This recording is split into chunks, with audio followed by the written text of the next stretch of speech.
All of you to remain standing as we sing the national anthem, followed by the Tamil Nadu.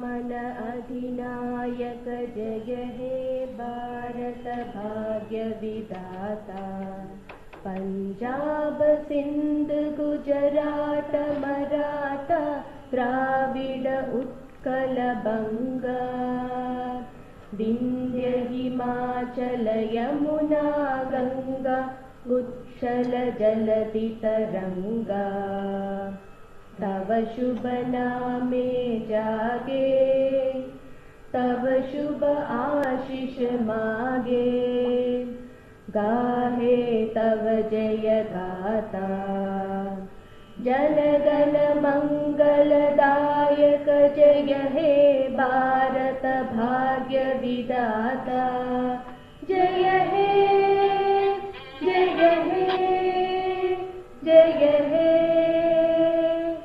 जय जय जय जय हे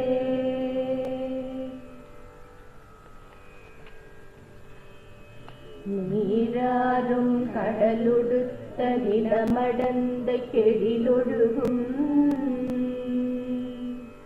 சீராறும் வதனமென திகழ்வரத கண்டமிதில் தெக்கணமும் அது சிறந்த திராவிடனல் திருநாடும் தக்க திரு பிறை நுதலும் தரித்தனரும் திலகமுமே அத்திலக வாசனை போல் அனைத்துலகும் இன்பமுற எத்திசையும் புகழ் மணக்க இருந்த பெரும் தமிழனங்கே தமிழனங்கே உன் சீரிழமை திறம் வியந்து செயல் மறந்து வாழ்த்துதுமே வாழ்த்துதுமே வாழ்த்துதுமே. Please be seated.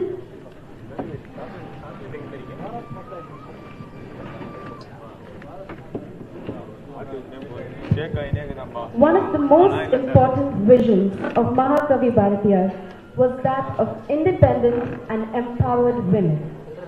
His definition of progress had a central role for women, and we at the Women's League Foundation are inspired by his vision and have been working on women-led initiatives for the last 4 years and have impacted more than 550 women.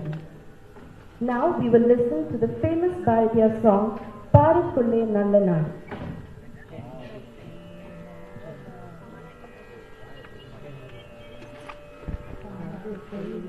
Nalla Nadu Parukulle Nalla Nadu Engal Bharata Nadu Parukulle Nalla Nadu Engal Bharata Nadu Engal Bharata Nadu Parukulle Nalla Nadu Engal Bharata Nadu Engal Bharata Nadu Parukulle Nalla Nadu Engal Bharata Nadu ஞானத்திலே பரமோனத்திலே ஞானத்திலே பரமோனத்திலே உயர் மனத்திலே அன்னதானத்திலே ஞானத்திலே பரமோனத்திலே உயர் மனத்திலே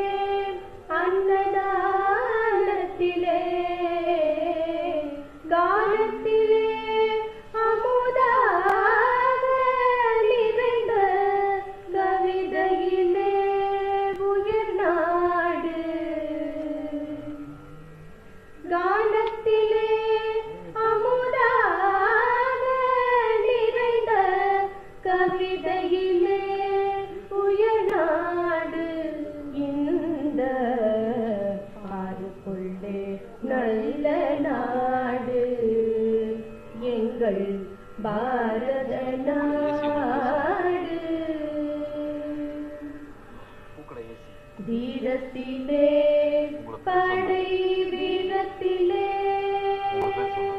வீரத்திலே படை வீரத்திலே நெஞ்சு ஈரத்திலே உபகாரத்திலே வீரத்திலே படை வீரத்திலே நெஞ்சு ஈரத்திலே உபகாரத்திலே ஞானத்திலே மிடராத்திரம் கண்டு தருவதிலே உயர்நாடு தாரத்திலே மிடராத்திரம் கண்டு தருவதிலே உயர்நாடு இந்த பாருக்குள்ளே நல்ல நாடு எங்கள் பாரத நாடு எங்கள் பாரத நாடு பாருக்குள்ளே நல்ல நாடு நல்ல நாடு நல்ல நாடு எங்கள் பாரத நாடு.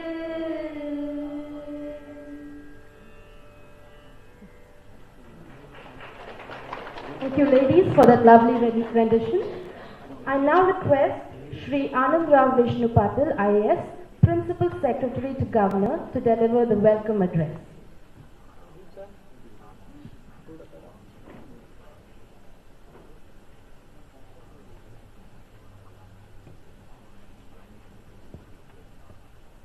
அனைவருக்கும் எனது இன்னைக்கு காலை வணக்கம். இந்த நியோஜக வர்க்கத்தில் உள்ள அனைவரையும் வரவேற்பதில் நான் மிகவும் மகிழ்ச்சி அடைகிறேன். Good morning to all of you. Good morning.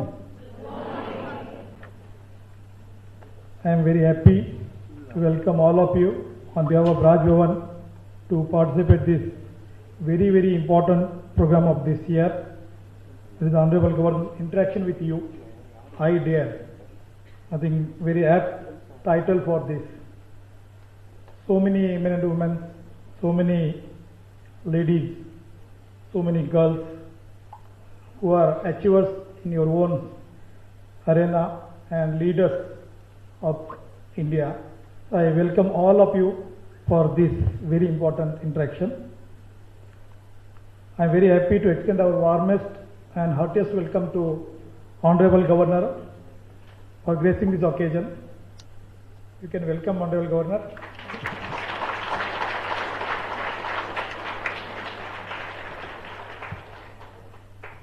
I think there is no need of introduction or telling anything about Honorable Governor. All of you know about him. உங்களுக்கு அனைவருக்கும் நன்றாக தெரியும். And sir is the very inspirational leader. Visionary ideas are there, and the way he interacts with the students, with the farmers, with the people of Tamil Nadu, and not only in Tamil Nadu, he interacts with the people of India at various parts of India. I have not seen a single person who is not inspired by him, and the inspiration goes for many days, many months, and I think that is what is the need of the hour. So thank you so much, sir, for advising us, guiding us for this program and gracing this occasion.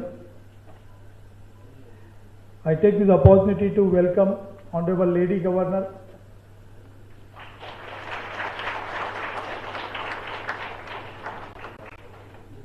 Ma'am always she wants to be with the people, so she sits down only. Today is the apt time, ma'am, apt function for you to be on the dais. So we request you to come on the dais, ma'am. Ma'am not only participate in the functions, she gives very practical ideas which help us to implement the programs very effectively. So once again, welcome Honorable Governor and Honorable Madam. Thank you. Generally, it is called Raj Bhavan, but the day Honorable Governor took over the swearing-in ceremony happened and he took over as the governor of Tamil Nadu. He decided to change this as a Lok Bhavan. Makkaloda alone. And I think you have seen in many times, there are so many functions conducted here with the participation from the public. I would like to mention few, like sports persons of Tamil Nadu, the biggest achievers in sports side. We had Bhavani Devi here, and then so many other women achievers who are felicitated here. We had celebrations like IOC birth ceremony, birth anniversary, as well as the great Rani Mangai. Every month we celebrate the great personalities of India and Tamil Nadu, and it is not just garlanding. There will be people will come and speak, and the participants also will come and speak. The children, the school, the students from schools and colleges, they come and share their thoughts here. So it is really becoming a Lok Bhavan here. We had special programs like Connecting India series, where more than 200 students came here from various parts of Tamil Nadu. Almost each district the students were here, and they were here for 2 days. And I am very proud and happy to inform you that those 2 days the program was not organized for them. Honorable Governor sat throughout the 2 days here. He was sitting behind. That is the great leadership. As again you are aware that polio exhibition was arranged in Raj Bhavan, and it was open to the public, and the same place we had regularly, in the main building we had regularly, every day we had the cultural program where the young talent was given opportunity, they came and performed. And the same hall we have celebrated Freedom Fortnight. I don't think any other Raj Bhavan has done that. So with such visionary leadership, every day we have celebrations here. The unsung heroes, like many of here today, unsung heroes of India, unsung heroes of Tamil Nadu were identified, their exhibition was arranged here, and I am very happy to inform you all that not only Honorable Governor stopped there, we asked the universities to research on those people and come up with the research report within a year. So that is what I have achieved. So please give a big hand to Honorable Governor for this. I take this opportunity to welcome members, chairman and members of Women's League Foundation, who has been rendering human service to society by focusing on empowering women and girl children.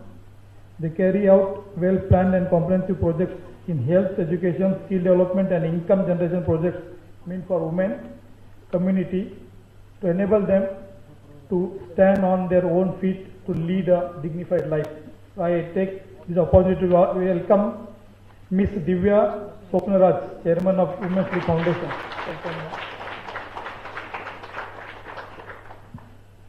On behalf of Raj Bhavan, I take the opportunity to welcome the eminent personalities like Dr. Kamala Selvaraj, Dr. Nandita Thakkar, Tirumati Mallika Badrinath, Tirumati Meenakshi Srinivasan, Dr. Saranya Jaikumar, Ms.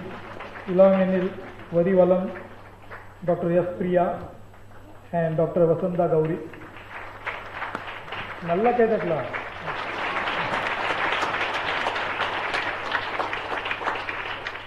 I also take this opportunity to extend warm welcome to doctors, entrepreneurs, teachers, and representatives from various NGOs, sports personalities, specially able educators, professionals from corporates, chartered accountants, self-employed people, college and school students who have joined us for this wonderful occasion. Once again, I take the opportunity to invite all of you for this important gathering. I also welcome the volunteers, media persons, press friends and our Raj Bhavan family members to this occasion. Your presence has made this function more grand. இந்த நிகழ்ச்சிக்கு வருகை தந்த உங்கள் அனைவரும் மீண்டும் ஒருமுறை வருக வருகிறேன். நன்றி, வணக்கம். Jai Hind, Jai Tamil Nadu. you, sir. Thank you for that very heartwarming welcome and for your words of inspiration to all the women here. I now request Ms. Divya Swapnaraj, Chairperson of the Women's League Foundation, to felicitate the Honorable Governor of Tamil Nadu, Sri R.N. Ravi, with a statue of Bharatiyar and a copy of the Bharatiyar Kavidegal book.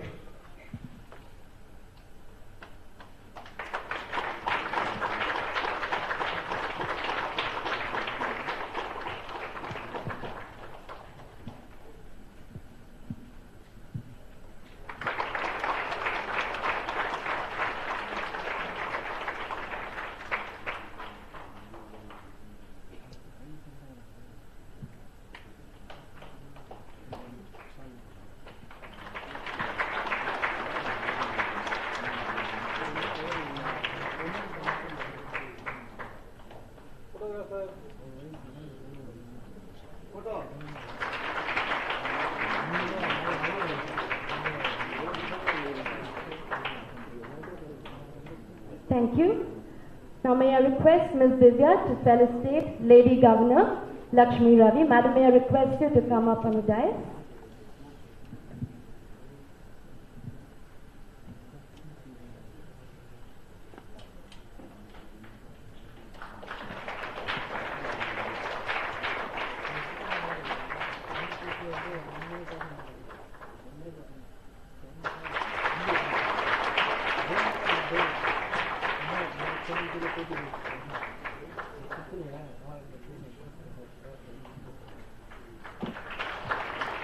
Thank you.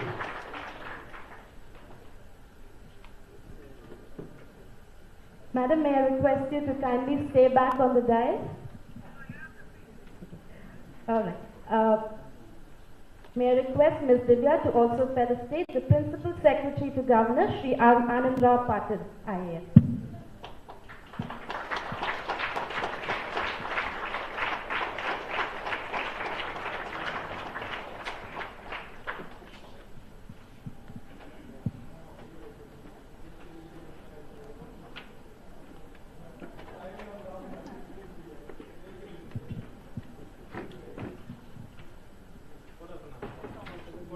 Thank you, dignitaries. We have amongst us 7 eminent personalities who have excelled in their profession. As I introduce each of them, may I kindly request you to come up on stage, and I request His Excellency Sri R.N. Ravi to felicitate these eminent women. I also request the women to stay back on the stage after your felicitation for a group picture with His Excellency. First up is Dr. Kamala Selvaraj. Dr. Kamala Selvaraj is an obstetrician and gynecologist from Tamil Nadu, India. She pioneered the first IVF birth in South India in August 1990. In 2002, she was awarded a PhD for her thesis on premature ovarian failure and its management. She was also awarded the Best Lady Doctor Award 1993 and Rajiv Gandhi Memorial National Integration Award 1995. She and her team to date has the credit of delivering more than 25,000 babies through ART.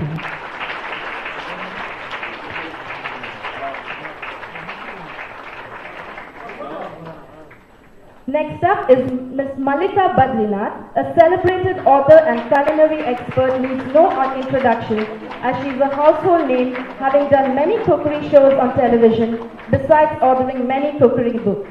She is the author of 29 cookery books translated in Tamil, English, Telugu, Kannada and Hindi.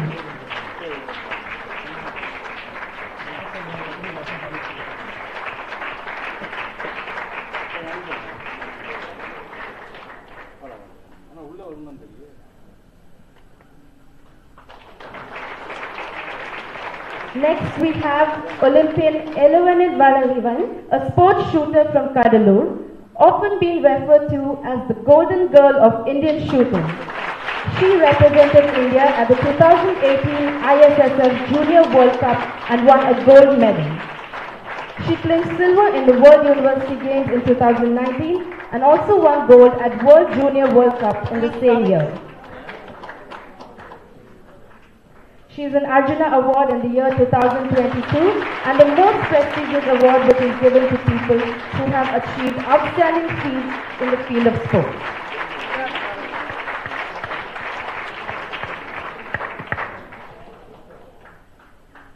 Dr. Nandita Thakur is an infertility specialist with over 30 years of experience with specialization in reproductive medicine, high-risk pregnancy, preventive gynecology and obstetrics. Currently associated with Mehta Hospital, Chennai, Dr. Thakur has completed her MBBS from Madras University and MD from Sri Ramachandra Medical College.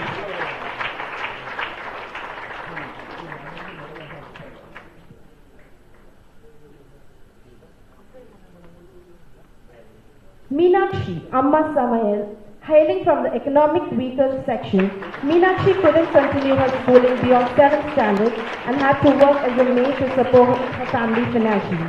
But today, she is one of the most prominent YouTube sensations through her cooking channel, Amma Samayal, with around 1 million subscribers across the globe and with a total viewership of 23 crores. She is also an established entrepreneur and her brand Amma Samayal Foods now exports her instant mixes and food products to over 5 countries. Next we have Ms. Saranya Jaikumar. She is one of the first doctorates in educational psychology in India. She is also the consultant educational psychologist, member of American Psychological Association, British Psychological Society and Rehabilitation Council of India. She has been appreciated by many as the flag bearer of POXO awareness. She is also board advisor to the American International Accreditation Association of Schools and Colleges, New York.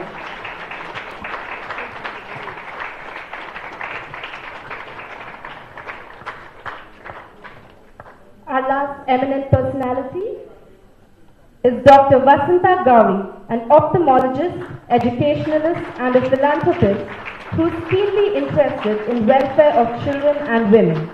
As a practicing ophthalmologist, she has conducted innumerable eye screening camps and catered to more than 2 lakh students to detect vision problems in school-going children.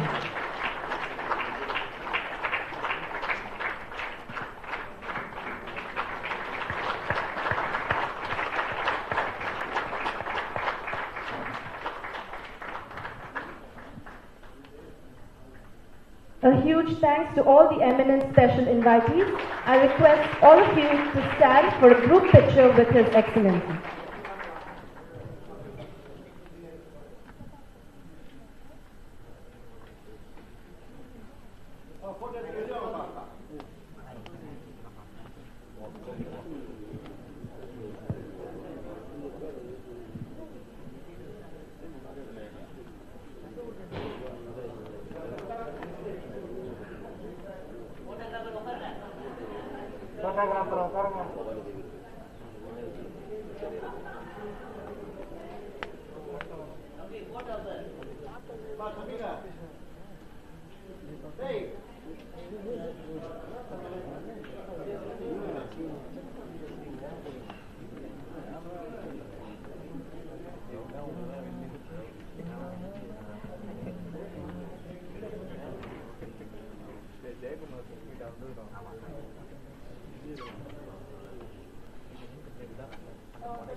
Thank you, Your Excellency. Thank you, Lady Governor.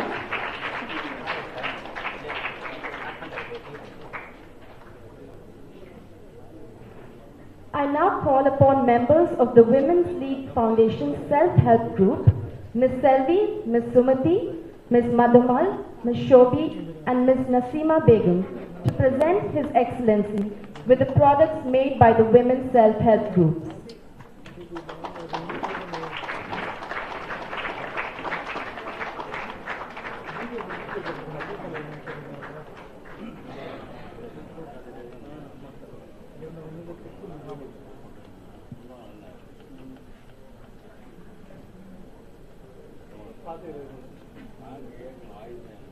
Can we give them another round of applause as they make their way?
Thank you, Your Excellency.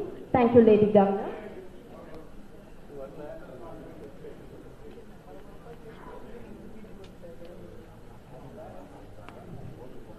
Today, we have amongst us around 250 women personalities from various walks of life.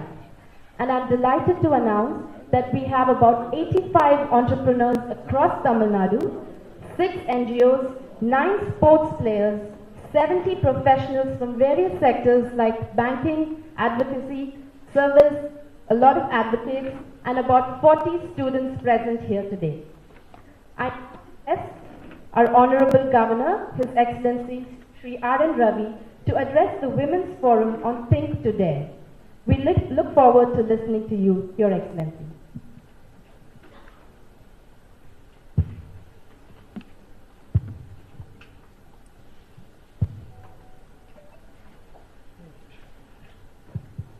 First of all, thank you all for making it, coming over and gracing this occasion, this Raj Bhavan. I think it's a beautiful day for Raj Bhavan when we have so many daring ladies who are present here.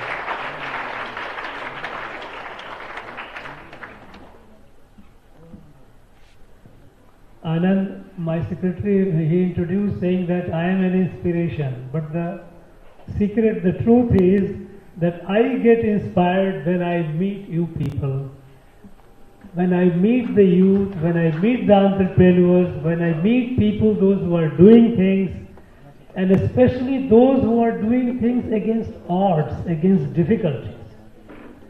Now that gives me so much inspiration, so much strength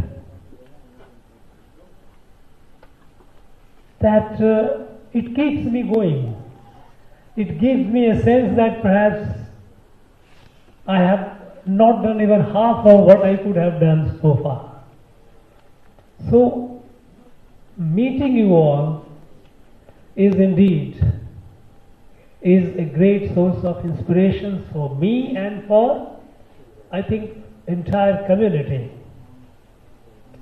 I have before me very eminent high achievers in various fields, very high achievers in various fields. Through their determination, through their strong guts, they have reached where they have reached. They have touched the lives of large number of people. Each one of you is an inspiration. You know, our society unfortunately has been not very women friendly, in the sense that giving opportunities to the women to grow in life. So every woman, each one of you, you have in your own way, you have overcome a number of obstacles, a number of handicaps, and you have reached where you have reached. I have before me Meenakshi ji, an inspiration for people, those, imagine, no special degree, coming from a very, very modest background, but her urge, her desire to do something, and her daring decision, boldness to overcome the handicap. Today, she has millions of followers, and she is reaching out to a large number of people. Now, she is an example. She is a great inspiration for all those who are adversely placed. I believe that women are by and large adversely placed, but even among them, there are some who are further less privileged or not privileged at all. So for this background, when someone rises, it's an inspiration to everyone, especially every woman.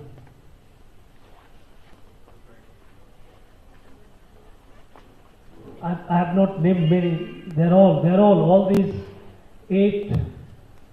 If I call them celebrity has become a very usual term, right? But they are examples, they are icons. A young girl, Arjuna Award winner, she is shooting, she has made the country proud. Look at this. So you have the doctors, you have psychologists fighting for the right of the children, fighting at all fronts, and that too in an adverse situation, fighting, even going to the High Court and trying to get relief. I mean, this reflects enormous commitment, and strong and bold mind and heart. You know, no society, no country can genuinely grow if the women of that society, women of that country, they are kept behind, or they are not given the opportunity where they can show their talent, their strength. After all, it's the half of our society, half of our country. So right from the beginning, you know, in fact, I was looking into the records of pre-colonial period, before the British started capturing territory and colonizing. Madras Presidency also was colonized around 1755-56. That was the time. There were records that shows the education system of this place before that. And I was pleasantly surprised that all the schools and even in colleges before British, there were significant number of girl students studying. It might appear something like a news to you, but that is the reality. Before colonization, let's say about 200, 250 years ago, In our education systems, girls, women were almost equal partners.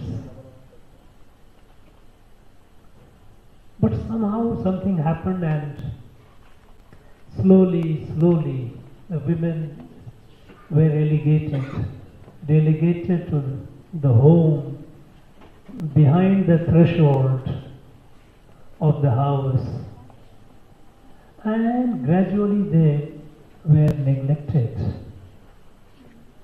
And the country, the society suffered. And that is why during the freedom movement, national freedom movement, our leaders, they gave call, they realized that this country, even if it becomes free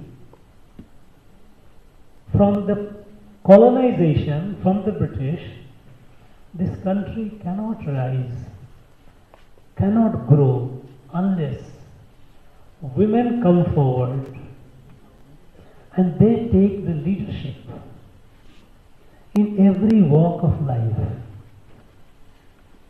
Many people, Swami Vivekananda, Sri Aurobindo, or Mahakavi Bharati. I was given a book of Mahakavi Bharati. She gave me the book. He is one of my iconic leaders. I feel inspired when his sing Parakule Nalanadu was being sung. It gives you a goosebump. It gives you a goosebump. You know, this is. Even Bharati, he realized. Bharati, you know how he realized the power of woman. But he realized when he was greatly inspired by Swami Vivekananda. So he couldn't, because Swami Vivekananda didn't live long, but Sister Nivedita, who was a close associate of and disciple of Swami Vivekananda, when Mahakavi met her, she asked him a question, where is your wife? He has left the wife behind and gone. It was meeting in Banaras, Kashi. And she gave him a lecture. That what is this? Why have you left your wife behind? And thereafter he realized and never ever attended any function without his wife being present there. And then he started writing, exhorting the society, giving confidence to the woman to rise. I am sure many of you are familiar with some of his very, very famous writing. I recall one such short writing, short poem is a long one, where he said, Pattangal Anuvadum, Sattangal Sayadum, Parinil Penangal, Nadakabandom.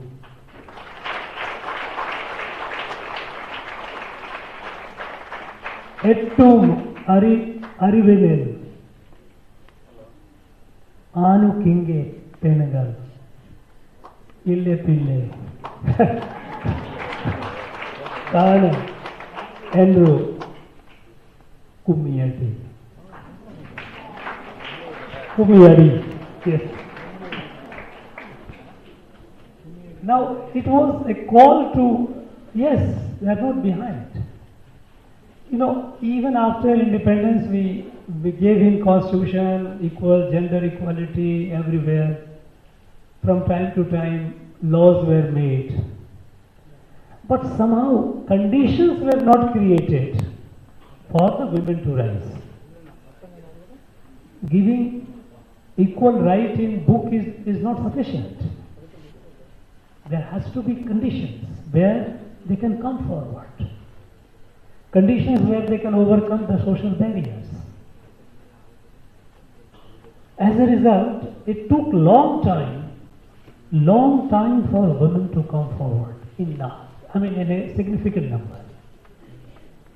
And today we find the resurgence, the reawakening of Nari Shakti, women power. And it is now reflecting in all aspects of life. If you see, I was going through some analysis, election analysis in the country, various states from last about 25-30 years. 2010 onward, there has been one significant change. Until 2010 elections, I'm talking about states, and of course, union was, parliament was later, it was not in 10, but men were larger in number to go and cast vote, women were few. They were much less than men. But 2010, a fundamental change started to be noticed in some states, that women came in larger number. Another trend was felt that the women decided not necessarily according to the husbands. Earlier women vote was taken as doubling of husband vote. Husband vote is a women will vote. No. And that led to change in political dispensation in many states. Many states, they realized that the decisive factor was the women vote. So the political assertion, political awareness among the women, that yes, political in the sense that they knew that unless they have a say, the political dispensation will not listen to them. And then you start, 2010 has been the watershed time. Another very revolutionary change that happened in the last 6-7 years, when the Prime Minister took initiative for what he called Beti Bachao, Beti Padhao. Save the daughter, educate the daughter. You know, in our country, there were a few states, very few states like Kerala and all, there were exceptions. But in most of the states, on an average in the country, number of men in a population was far more than number of women. For every 1,000 men, there were about 925 women. It is not that women were not, female child was not born. They were born. But some places, shameful practice of female feticide, they would go right in the stage of pregnancy to doctor for gender identification, whether the baby in the fetus is a boy or a girl, and if the girl, then even after the girl child is born, even in the matter of caring the child, there used to be huge discrimination. As a result, the girl child would not survive. Malnutrition, access to health care in case there is some disease, the need for medical attention, the family would give preference to the boys, not the girls. So, the female children, quite a number of them would die.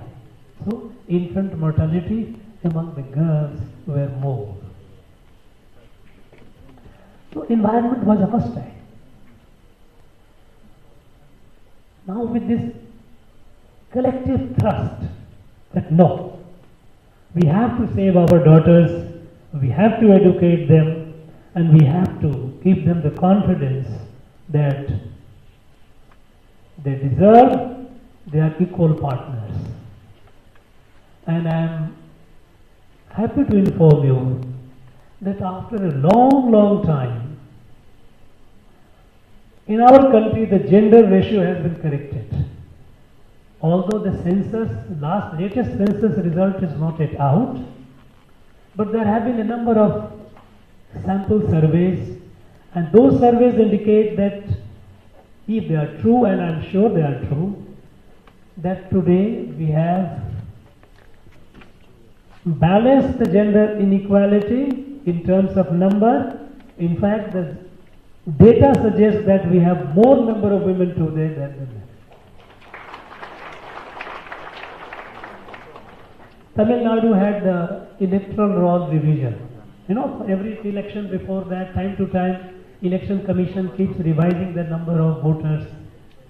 The latest revision in Tamil Nadu, it shows that we have nearly 10,000 women voters more than the men voters. Now look at this transformation. For a very long time, women were far less than the men. Today, they have come at par, if not overtaken, and there are indications that more and more women are coming forward. Not only that, because of access to education and all, we have wherever, as a governor, I am chancellor of 20 state universities, and I go for convocation.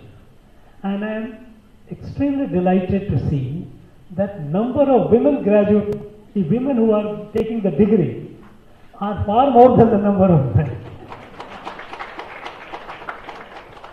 Not only the number, even the rank holders. Among the rank holders, now we find women are doing much better than the men. Now this is the new path of the country. Conditions are being created, not only for the young, in education, but also to our mothers and sisters in the villages, in the rural areas, giving them access to drinking water, having a potable water in the house, cooking gas. Earlier the rule they used to go and get firewood or burn some stuff that used to take a toll on their eyes, also on the health. So access to cooking gas, access to potable drinking water, toilets. In our country till about 6-7 years ago, more than 55% of our country people, they used to go for open defecation in the field. And when it is because they didn't have toilet in the house. And when there is no toilet in the house, who is the worst victim? The victims are the ladies of the house. Now, this takes a heavy toll. Today, every house in the country has a toilet. No house is left. Every institution has got toilet for the girls. In fact, I tell you, I was with the government of India in the Home Ministry in 90s, and not very long back, just about 20 years back. I was in the Home Ministry, and I had an American delegation. In the delegation, there were some ladies, and one lady wanted to use the washroom. There was a big problem. Nobody knew where is the washroom, ladies' washroom. Look at the indifference. One ladies' washroom was far in the remote. Nobody knew, nobody knows. This lack of awareness, the lack of sensitivity. Now, these things are now changing. They have changed to a great extent. New avenues are being opened up. Until recently, there were areas which were completely forbidden for the women, like let us say defense. In the defense, only medical corps was open to the ladies. Doctors, nurses, no, nothing beyond. Today, our daughters are flying jet bombers. Today, the battle is not of brawn, the muscle. Battle is fought by the mind. They are operating the most sophisticated defense system. So, new avenues, wherever there were restrictions, those restrictions are being removed. And as a result, we find we are feeling the rising women power.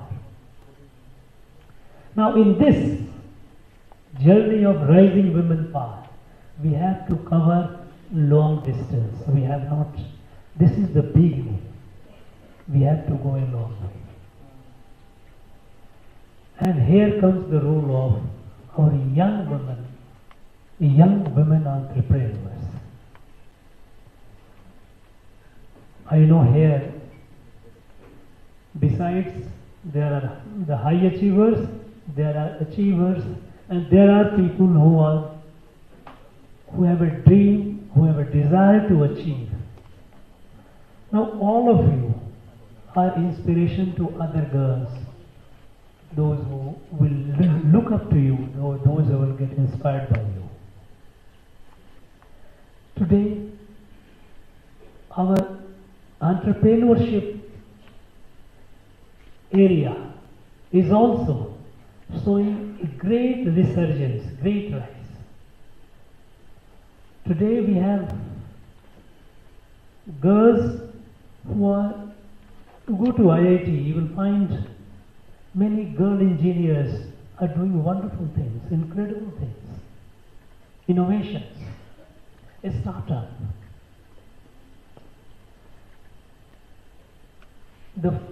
One of the fundamental changes which have been brought in this country in the last 7-8 years by the Prime Minister is a realization that this country cannot rise with the effort of the government alone. After all, what is government? The government has a few lakhs people working for the government. This is a country of about 1.4 billion people. Imagine, 140 crore. A few lakhs in the government, what can they do? And all that they should do and they are doing is, don't create problem for the rest. Let them rise. Problems which were there, try to remove the problem. As a result, today, from hardly less than 500 startup, today we have more than 90,000 startups. This is the power of young India. And among these 90,000, there are a good number, I will not say yet very high, because the way the gender ratio in population has been reversed, the way the gender ratio in the electorate has been reversed, we would also like to see, even in the startup, the gender ratio to be reversed. We like to have more and more women coming in the entrepreneurship. Today we have more than 90,000. If we have, we need to have, there are a number of women doing it. There are a number of women in that group of 90,000. But we need to have more and more women.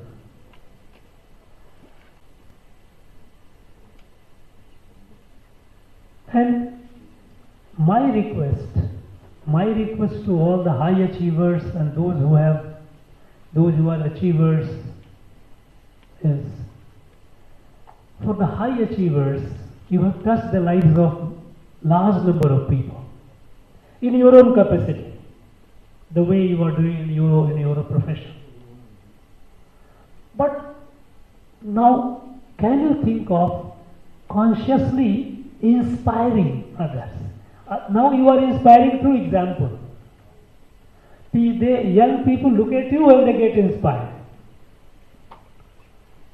But if you take interest in inspiring, because you are all role model. Now if you visit universities, meet the young women there, we have a large number. State universities, private universities, they will all be very happy to receive you. Interact with the young women. Because we have a large number of women who are graduating. But after graduating, what? We have a large number of degree holders. But after degree, they go back home and get back in the same routine.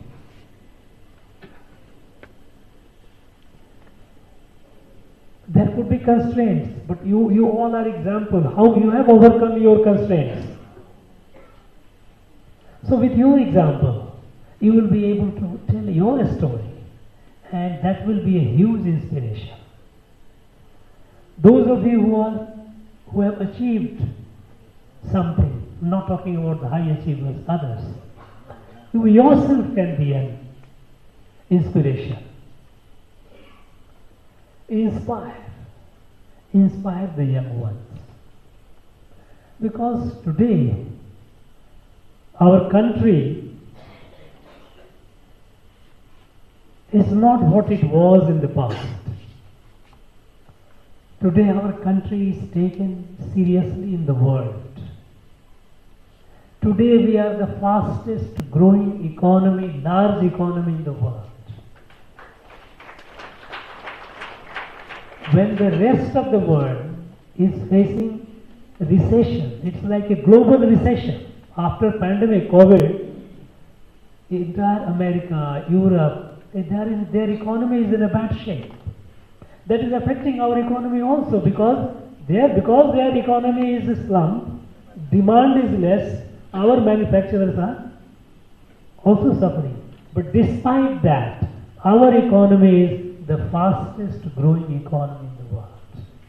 And the world looks at India with the hope that India will be, or Indian economy will be, an engine of global recovery.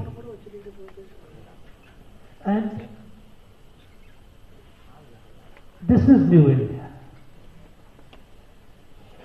We are the 5th largest economy, and it is all set. Even the international experts, they all agree that in the next 5 years or so, we will be the 3rd largest economy. And if we continue the pace, then in the next 15 to 20 years, we will be the largest economy. But this largest economy, keeping the momentum, it depends on our contribution of our women, the young women. So, when you are experimenting things, you are daring, you are doing things which others have not thought of. It is not only good for you, but it is good for the country. Now, when you are doing, all of you present here, when you are dreaming, daring, rising, you are growing individually. Each one of you are growing. And you will continue growing, I have no doubt about it. All that I want you to keep in mind, keep that in mind, that when you are growing, remember the nation is also growing with you. So your growth, your entrepreneurship, your daring is today you are doing with a desire, for your personal desire, or urge to serve. I am serving, I like to, the human tendency, okay, I like to serve, seva, or achieve something.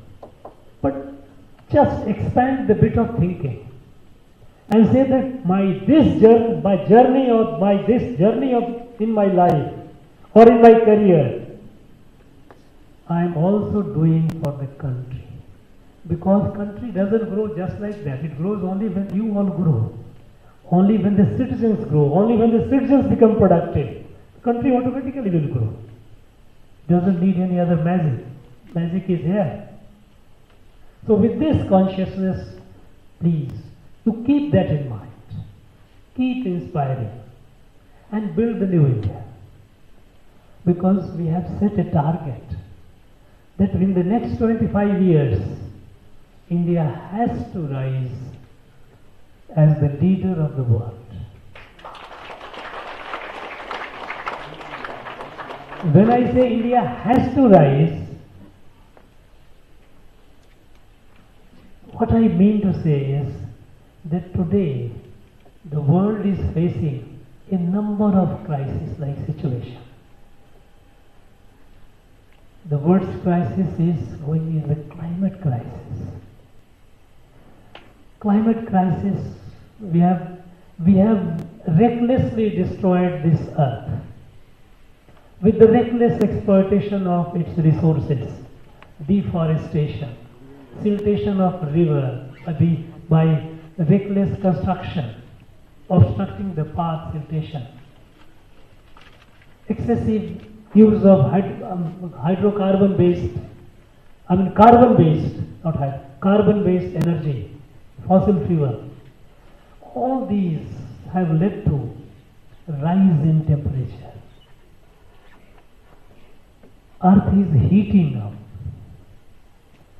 The glaciers are melting. Polar ice caps are receding. The rivers are drying up. It is not far if we don't stop it. It is not far that there will be a massive calamity, global calamity.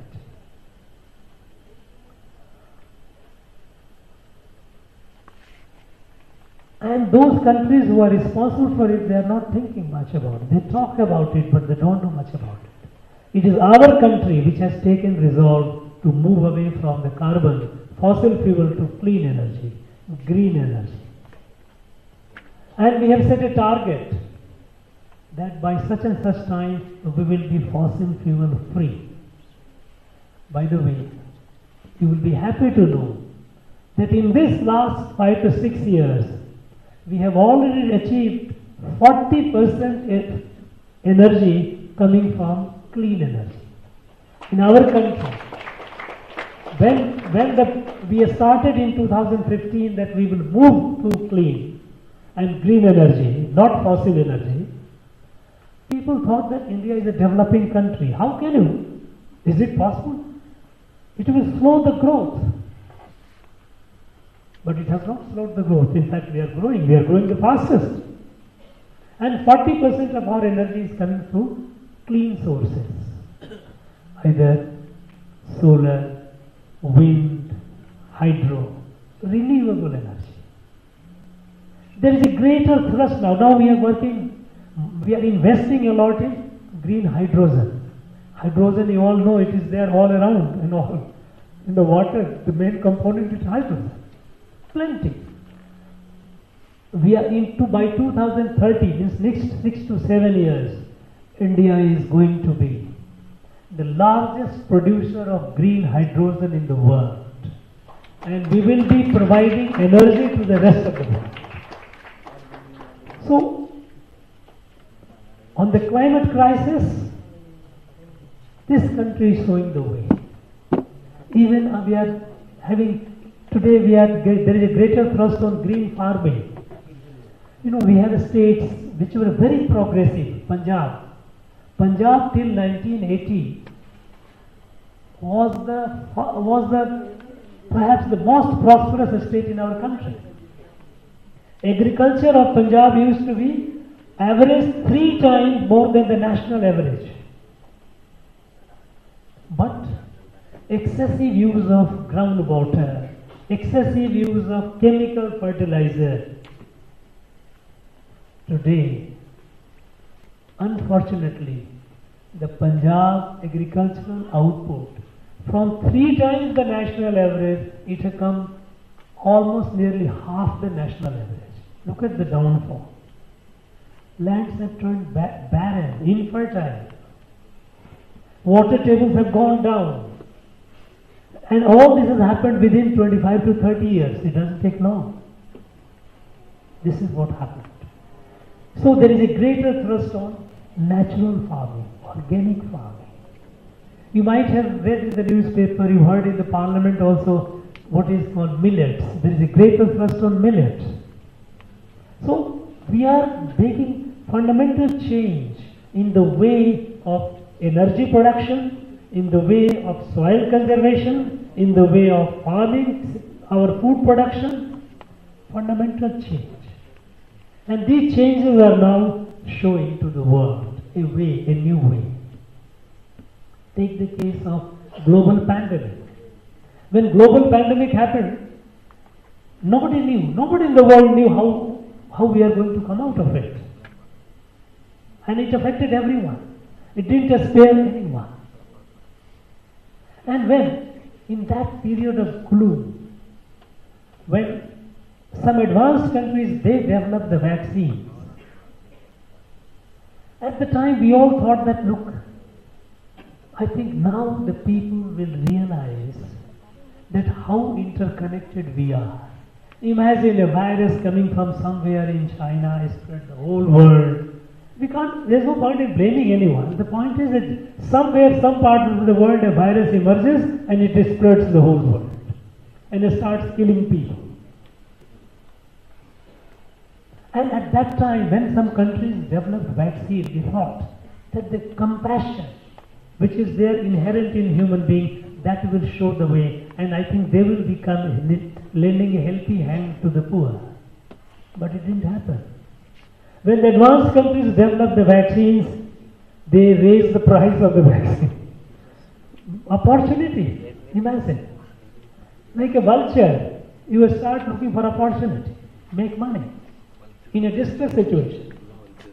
But at the same time, thanks to our scientists, when we discovered, our scientists, they invented vaccine. First, there was a campaign all over, Indian vaccine is not good, not reliable. Today, the whole world accepts that our vaccine is among the few best in the world.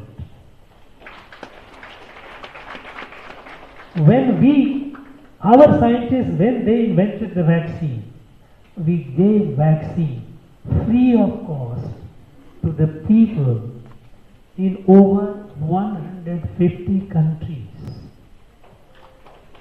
Because it is in our sanskar, it is in our DNA that we cannot bear the suffering elsewhere if we can mitigate that, if we can reduce that.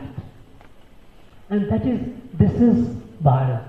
And the world has realized it, that India must grow. Because when India grows, it is good for the world. You know, in the past, when some countries grew, they created problem for the world. When European countries, they developed, they colonized the world and exploited our own country. The British, Dutch, French, Portuguese, they all came in different parts, they colonized and they destroyed our economy, destroyed our everything. After the decolonization, after the Second World War, when the USSR, the Soviets rose, America, also United States of America rose. Then these two countries, when these two countries rose, they created massive havoc in name of promoting their own ideology. One for democracy, other for communism. They devastated the world. Millions of people died in name of ideology. Recently, when China started rising, again, look at the way they rose. Whomever they gave money, telling them that they will build the infrastructure, they put them in a date trap. Sri Lanka is an example. Sri Lanka, they built assets which were not of any use. Hambantota Port, many of you must have heard and read about it. Hambantota Port, it was built for over $1 billion. saying, Chinese told the Sri Lankan government that look, this port will earn you tons of dollars because this port is located close to the east-west sea lane of communication. You know, the most of the cargo happens through Indian Ocean. And they said that look, all these ships will come for servicing and we'll earn money. So they gave $1 billion plus loan to Sri Lanka. They built the port, and after the port was built, no ship came. So the question is, how do you repay the money?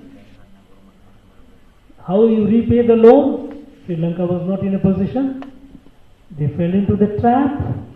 So what they did? Chinese said, okay, since you can't pay, you give the port and the area around to us. It is our land. So they gave them a long-term lease. It became a Chinese territory practically, affecting, compromising the sovereignty of the nation. On the contrary, India, Sri Lanka, we are neighbors, very good relation. India gave assistance of nearly $5 billion. $5 billion. Of this $5 billion, about $600 million was grant. But when we gave the money, we built their roads, schools, colleges, hospitals, health centers for the welfare and development of the people. Now, there are a number of examples where the countries in the world have become very careful in taking Chinese money, because they know that Chinese money comes with a huge string attached and it will create a problem. But when India comes, they are happy. Today, in the world, in the international world order, which was created after the Second World War, those countries which won the Second World War, America, US, Britain, France, Soviets, these countries together formed the club and they created the UNO and they became powerful. As a result, a large part of our humanity is unrepresented. They are voiceless. They have a representation in the General Assembly, but nobody listens. General Assembly is like assembly, where you meet, who cares? Decision-making body. Decision-making body is UN Security Council. In the UN Security Council, small countries like, imagine, Britain, France, they have veto. Think of it. Whereas, 2/3 of the world population, they are neglected. They are all looking up to India with a hope that now India will be their voice. So, when I said that 2047, in the next 25 years, India has to be the leader, it has to be the leader for the good of the world, for saving the world from a climate crisis, wars, hunger, epidemic, all the problems. Because India has no history of being hegemonistic, being imperialistic. We don't have. We cannot be. Because in our thought process, in our sanskar, we believe we are all part of the same. That is why we say Vasudhaiva Kutumbakam, the world is a family. Even here, Punaruru says, Yadu Mure Yavaru Keli.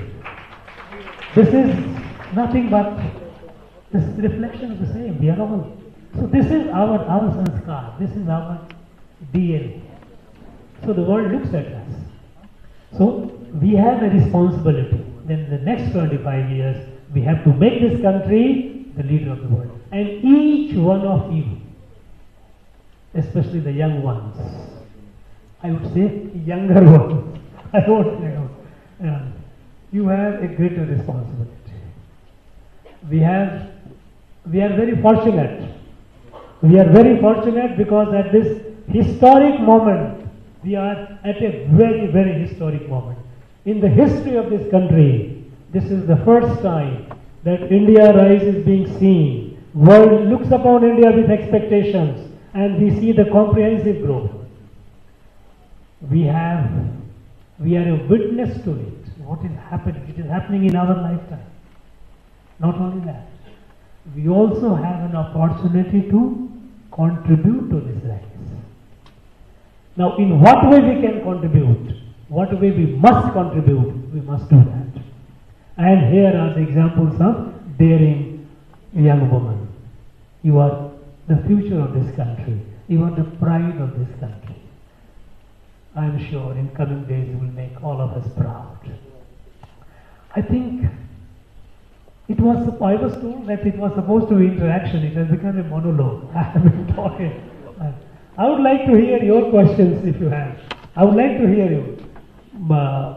Because I'll be very happy. Otherwise I will keep talking. Even we will be happy. Thank you, Your Excellency, for your thought-provoking words. To reiterate the Honorable Governor's words, no country can genuinely grow if its women don't have the opportunity. Thank you, Your Excellency, for acknowledging the contribution of the women here, the women across this country, and for inspiring all of us to make a difference. We will now take some questions from the women personalities to His Excellency. Those of you who have questions, may I request you to kindly raise your hands. Give the mic now. Yes. Your Excellency, we are overwhelmed with your knowledge, sir, and we feel proud to be part of India. I am Dr. Manu, I'm a developmental pediatrician. My question to you, sir, is if Women League Foundation were to start an after-school girl empowerment program, what is the one skill you would like us to impart to today's young girls to become eminent governors of tomorrow's world leader, India? Thank you very much for the question. Now, I was reading your Young Women's League, some literature was, I know I was also, before I come, I have to do the homework, I must know what I am doing. I am told that you have a vision to reach 1 million people by 2030. To be modest is good, but to be over modest is not necessarily good. 1 million is too small a number. No, reach larger. No, I am coming to that. Today is a digital age. Now, who could imagine, I am asking you, who could imagine 5-6 years back that we would reverse the gender ratio?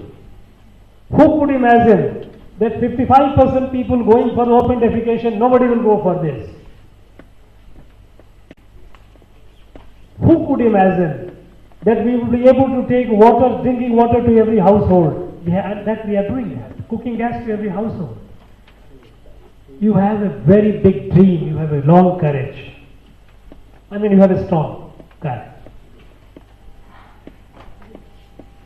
Today in the digital age, you will touch and improve the lives of many, many millions. You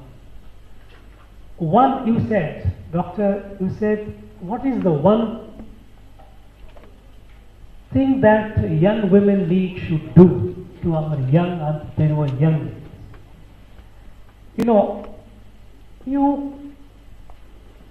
It is my belief that if I have to empower myself, it is I and I alone can empower. Nobody else can empower.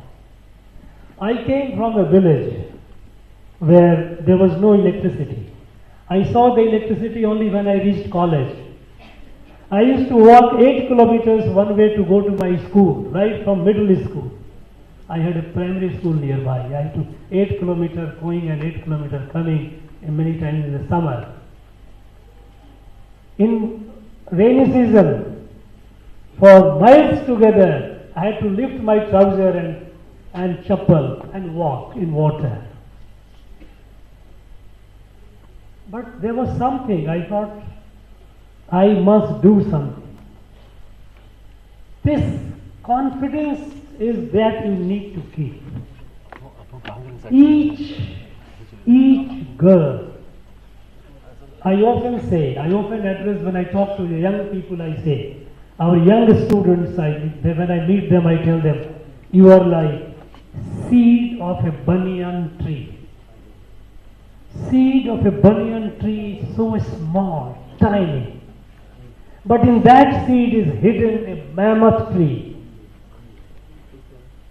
All that you need to do is give it the right soil, right environment, it will grow. You need to. I think the most precious thing that young women need, and all these achievers should do is give the confidence, the self-confidence, you can do it.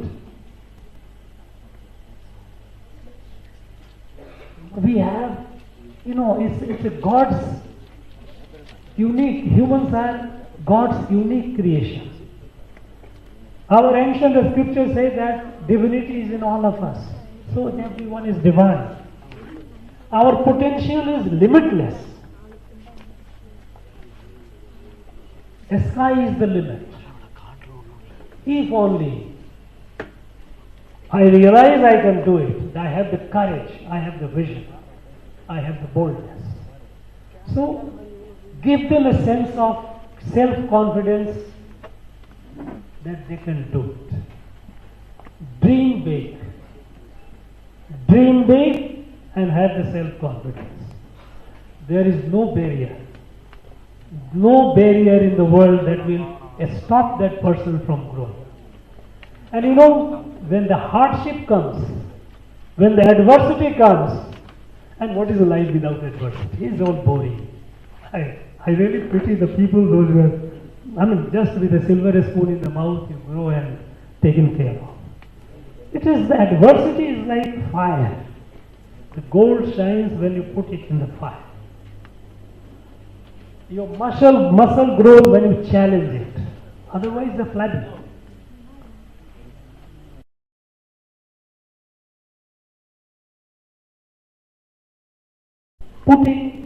Looking at adversity, welcoming the adversity, that you should be thankful it is giving you opportunity to grow.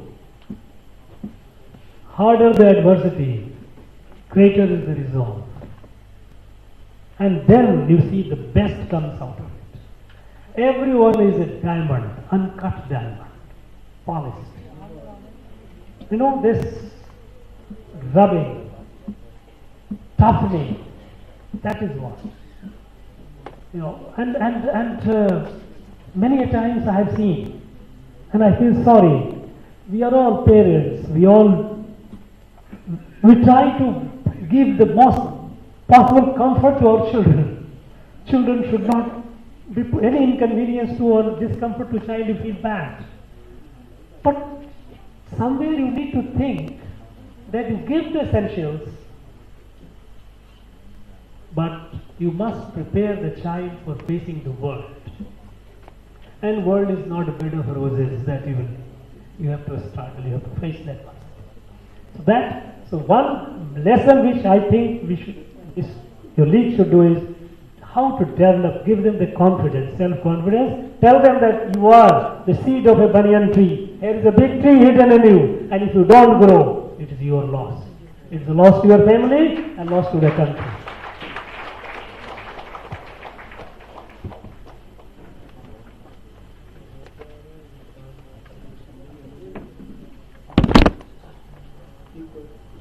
Good afternoon, Honorable Governor. I am Darshana Dale and I am a POSH consultant, which refers to Prevention of Sexual Harassment at Workplace. My question to you is, despite all the talks about despite all the talks about equality of sexes, we can still see a lot of gender biases at workplaces. What do you think can that one step be which can help prevent gender biases at workplace and provide a more equitable workplace for all the women employees as well? I agree with you that we still have significant, considerable gender bias. In my functions, or whenever I go and attend many functions, it is that perhaps the first time I see two ladies sitting on the bed. Invariably you will find all men all around. even in corporate sector, wherever you go, you find everywhere men dominate. Now women are coming few and far between. You know, I think that there is no one formula for that. My own sense is that in the recent times, the changes that have happened, like gender inequality in population has been corrected. Now more and more women coming for, getting access to education, including higher education. The women have to be more and more assertive. Wherever you are, whichever work environment. Many places, now I told you that 20 years back, when a delegation came in the highest, the government of India, you have Apex Ministry sitting there. And when a woman, the delegate wants to have access to washroom, there is nobody talking about it. And there were a lot of women serving. There were some women serving in there. They're not number, but they're there. But nobody raised the issue that it must be. How I think the women and women alone can do it. They have to be aggressive wherever they are. If there is an institution, if there is no possibility, it has to be there. There shouldn't be any compromise.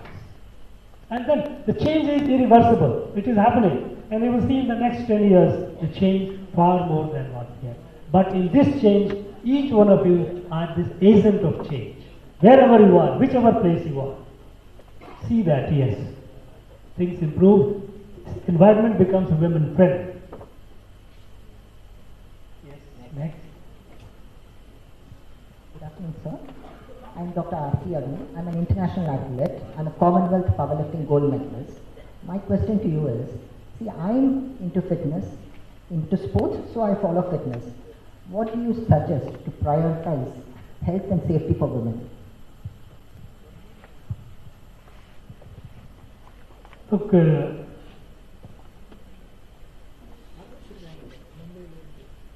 both are important, health as well as safety. Today, while health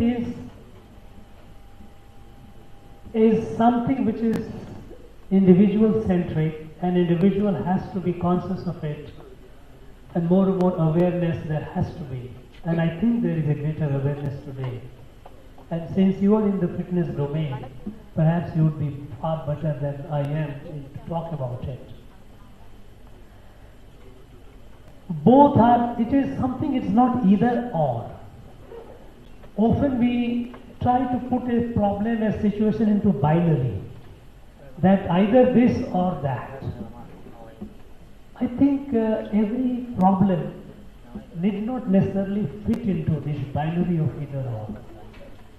Both have to be addressed.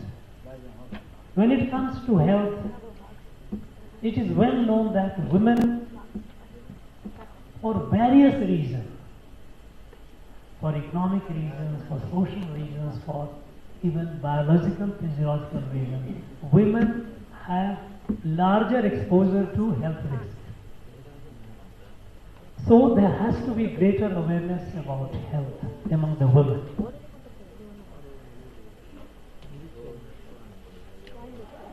Fitness is for all, and that is why, if you recall, some years back, because after all, when we realized that the country can grow only when the citizens are fit is physically fit. We all have three elements: physical, intellectual, and spiritual. The physical fitness is very essential. So Prime Minister launched Fit India campaign. There is a greater thrust on sports, Hello India sports, and wellness and all those things. Fitness has to be yoga. This is a mass movement. There has to be greater and greater awareness about fitness. And for fitness doesn't necessarily mean that one has to go to gym. Fitness can be individual. For example, I have followed a regime of yoga. 1 hour yoga, which is a part of my life, and that takes care. I have worked out in my own package. This much I do. And that has been helpful in keeping me going. Safety. is linked with the environment. While I can work for my health, I have to be safe. The environment in which I am, that environment has to be safe is beyond me. But I cannot be a mute spectator. There is a greater awareness coming up about the safety. Safety both in terms of physical safety, which is the most important, psychological safety. The person also may feel confident. Until a few years back, even today it happens, it's not that it has not happened today. When a woman suffers, when she faces the risk or she suffers the risk of safety and she suffers, sometimes there are still people who are raise the question. Suppose if in the evening a lady is coming out and something happens, why did you come? Now this narrative is now weakening. When someone raises such a kind of questions, it is called as stupid. There are many others who say no, this is not acceptable. So even all those people who thought that women must be restricted, their timing should be restricted, their work spaces should be restricted, their entertainment space should be restricted, they are now on the defensive. If you recall, a few years back, Prime Minister from the Red Fort, when he talked, he said, on this safety issue, he says, my appeal to the parents, the mothers, and the parents are, many a times you tell your daughters to be safe, to behave. Why don't you tell your sons? आप बेटों को क्यों नहीं बताते? This awareness is catching up. It may not happen overnight, but I think situation is changing. And we cannot say that, okay, for safety's sake, I cannot go out, I cannot go to a gym, I cannot go for a walk or run or jog, I cannot do that. I think this binary has to be modest. Both are equally important and both have to be respected. Thank you. Hi, my dear sir. I think you can come next now. I'm Avantika, I'm a fashion photographer. So my question for you, sir, is, awareness for women is open in all the domains, but still there are so many challenges treating us as equal. What's your suggestion? I told you that it is a beginning. Opening domain doesn't make that you have easy access to the domain. There is, as I said, that right at the beginning when we made our constitution, we said, okay, gender equality. In our legislations, we started making gradually. But we thought that through legislation it can change. It did not. It has to change through, because much of the problems that women face today are not legislative or constitutional problems, they are social problems. The problems which the girl faces the discriminations, the problems right at the home. When we don't allow my daughter to go and study in the college, if the college is about some kilometers away and she has to go, I would prefer to keep her home. I am worried about the safety because I'm a well-wisher. But this good wish, it kills the prospect of my daughter. Should I do that? It's a social problem. And it has to be addressed at that level. Only through Jan Andolan, which is what is called mass campaign. This is the only way. Now that we have opened frontiers, all the frontiers, but we also have to encourage women to go to those frontiers. Fortunately, in the defense and all, we have started getting more and more women coming. In all the field of science and technology, earlier,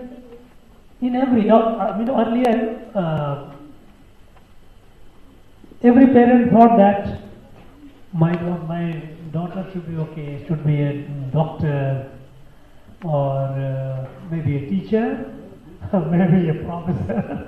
That is safe.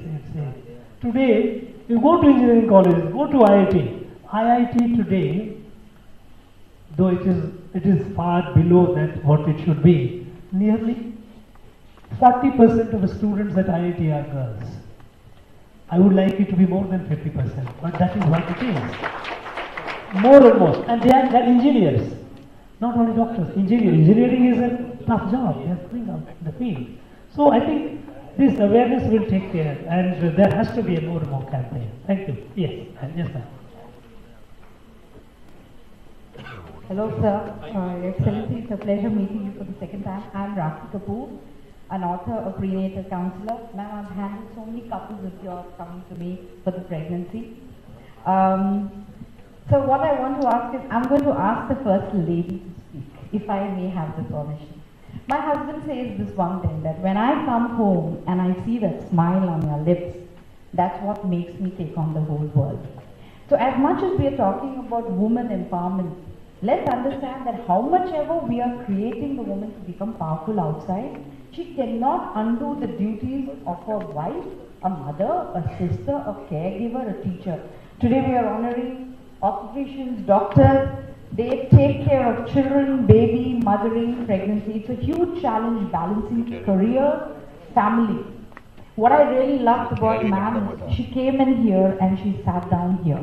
She didn't take the stage. She was so humble, and she was like, you guys go on. And that kind of a confidence definitely reflects in her children and her man. Only if a family is doing well, will the country do well. So ma'am, I would love to hear a few words and advice that you have to give us women. Don't forget, you are the power of the baby. You are only raising your children. You are looking after your house. If you are not doing, your husband can't go out, they can't do anything. Even my childhood I was taught, and my parents keep telling that every man have one lady behind. All the success man have a lady behind. That's true. But then you have never seen, you have never got, and I know, I'm sure you have never heard that every success woman has a man behind. Never. So that is, you are the power of the family, you are the power of the country, you are the power of the world. And it can't be changing also in the heart and what the governor said. But the changing can't be the overnight. That changing every day, every moment, I think most of us, we haven't heard about the Nagaland. There was, I think, some of the ladies must have heard about the Nagaland, but they're not, I don't think everyone has heard. What was the system? There was not the voting power with the women. Just yesterday, 2 ladies have been selected in that MLA. Yeah, that's the first time. And it will go on. It will change. And the change is, you can see the change. So you have to, you don't think it just, I'm also that everything I have to look after. Yes, we do have to look after. But the thing that you are the power of the house. You are the Durga in the house. And you are everything. So everything in your house. If you really withdraw yourself, nothing will move. That's all. So think about it. Go ahead.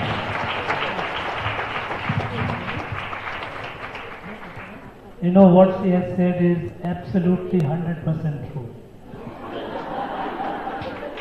No, I tell you, at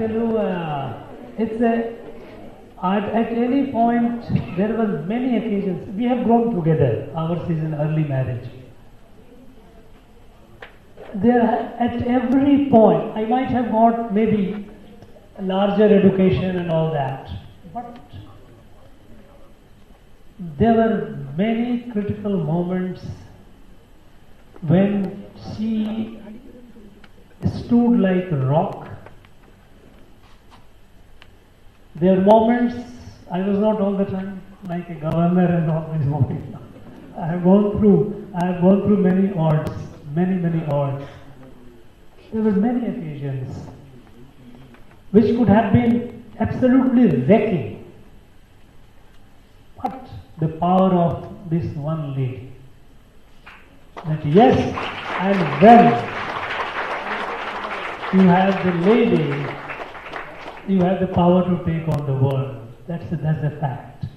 And she told one thing, look at she narrated one incident about Nagaland. Highly patriarchal society. The women will not be, they will not. When the Constitution Amendment happened and the 1/3 seats in the local bodies was reserved for the women, Nagaland didn't enforce it, they fought. They fought not with court in the High Court, they fought with guns. We will not allow. This is against our custom. It happened a few years back. Today, in Nagaland, for the first time, in that highly patriarchal tribal society, there are 2 ladies elected as MLAs. The change is happening.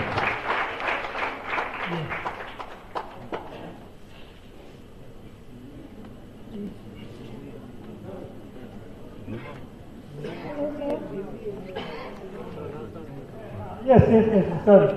Hello sir, I am Lakshanya. I am studying 6th grade at American World School. I have a question for you sir. What is your valuable advice for girl children? Girl children? Yeah. Take care of your health, study well, study well, and don't think yourself less than the boys. You should realize you are more powerful than the boys. Thank you, sir. Good morning, Governor, sir. I would like to mention here, Lady Governor has been recognized. She was standing behind Sir, and Sir recognized her. That is the great success of women being recognized, I think. And one more thing I'd like to ask you. Overall thing is that women are more sensible than men. So, I would like to hear a few words on that, sir. Whether we are more sensible and the outer society is taking advantage of the sensible women here. So, thank you. In fact, this is a fact. Similar question or some other question? Similar. Okay. No, please. Pass on the mic. Vanakkam Ayya. Vanakkam. So, I am an artist. So, art and culture மற்றும் இயற்கை சம்பந்தப்பட்ட மக்களுக்கு குழந்தைகள் எப்படி பின்பற்றணும்னு கொஞ்சம் சொல்லுங்க ஐயா. உங்க வாயால சொன்னா இன்னும் எஃபெக்டிவா இருக்கும்னு நான் நினைக்கிறேன். So that's why I call இந்த கொஸ்டின் சொல்றேன். ஆர்ட் அண்ட் கல்ச்சர் மற்றும் இந்த ஆர்மி என்ற எண்ணத்துக்குன்னா ஏன்னா இப்பதான் ஒரே ஒரு குழந்தை தான் நிறைய பேர் இருக்காங்க. ஸோ ஆர்மி இது போல டிஃபென்ஸ் இந்த இதுக்குன்னா எப்படி போகணும் அண்ட் தென் எப்படி சின்ன வயதுல இருந்தே அதை ஊக்கப்படுத்துவது ஐயா. You want translation, sir? Just nuances you can explain. I got the sense, but nuances just. If I have missed it, so I would like to. The question is, sir, that her question is your suggestions on how to bring young girls into art and culture and defense, because there are very few. Each family has one girl, and they want to bring the children into various different things. As you told, we were restricted to medicine and teaching. Now, what could you suggest to parents to enlarge their vision on different fields? How to bring them into different fields? Thank you very much. The women being more sensible, it is a fact all over the world. In fact, I tell you I'm not going into the theoretical part of it, the practical part. I was in Kashmir, Jammu and Kashmir. I was in Kashmir Valley in the 90s when insurgency was peak, all around firing, guns, explosions and whatnot. There were many initiatives to counter the terrorists. One initiative that I had started, that the terrorists had even stopped singing during wedding. They said, no, singing is not acceptable. He was a very hardliner. They were very hardliner people. The songs which they were singing before in the wedding was basically Sufi songs and songs which was very syncretic in nature. Celebration of Eid, they would not allow. Women, I found them resisting, but they were not. They were also being intimidated. Some of them were killed. So, the thing that we thought, that if we have to, violence will go on, but we have to save the soul of Kashmiri society. And to save the soul of Kashmiri society, we have to protect the women of Kashmir, and we have to ensure that they carry on what they have been doing all this, what they feel like. And we started creating environment where women could be insulated from the threat in the wedding, in the festival, they could carry on. Because the soul of the society lies with the women. Men by nature, and this is no justification by the way, but this is how unfortunately is the case. Men are often, even in the literature if you have seen, the women would be compared with river like Kaveri, Ganga, moving, placid, without. Men will be like, there's falling water and jumping, making noise and all around, So this happens.